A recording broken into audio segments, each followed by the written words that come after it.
আসসালামু আলাইকুম। ধর্ম নিয়ে বাড়াবাড়ি করতে আল্লাহ তাআলা নিষেধ করেছেন এবং ইসলাম সেটা পারমিট করে না যে আপনি আপনার ধর্ম কারো উপর জোর করে চাপিয়ে দেন বা অন্য কারো ধর্মের স্বাধীনতাটাকে আপনি হরণ করেন।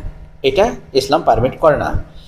কিন্তু যদি অন্য কোনো ধর্ম আপনাকে এমন কার্যক্রম করতে বাধ্য করে বা তাদের এমন কর্মকাণ্ড চালায় তারা, যে কারণে আপনি পাপের মধ্যে পড়তে পারেন বা আপনার রাষ্ট্র বা আপনার সমাজ পাপের মধ্যে পড়তে পারে, তাহলে সেটা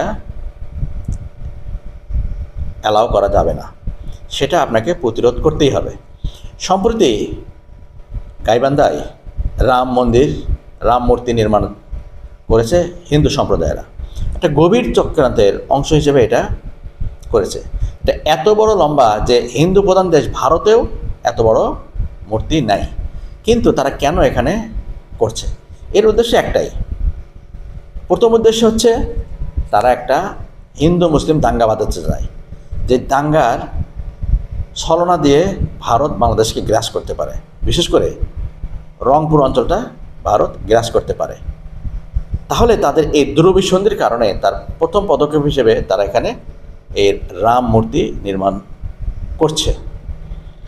দ্বিতীয় যে কথা, সেটা হচ্ছে এত বড় একটা মূর্তি একটা মুসলিম অধ্যুষিত রাষ্ট্রে হিন্দুরা বানাতে পারে না। কারণ আপনার ইবাদত আপনার মন্দিরের মধ্যে, আমাদের মুসলমানের ইবাদত আমাদের মসজিদের মধ্যে।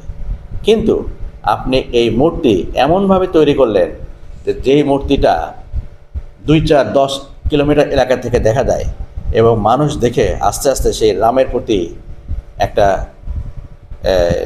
রীতিনীতির প্রতি মানুষ আস্তে আস্তে সফট কর্নার বিল্ড আপ করবে। আপনার শিরকে মানুষ স্বাভাবিকভাবে নেবে। এটা হচ্ছে আপনাদের দ্বিতীয় উদ্দেশ্য।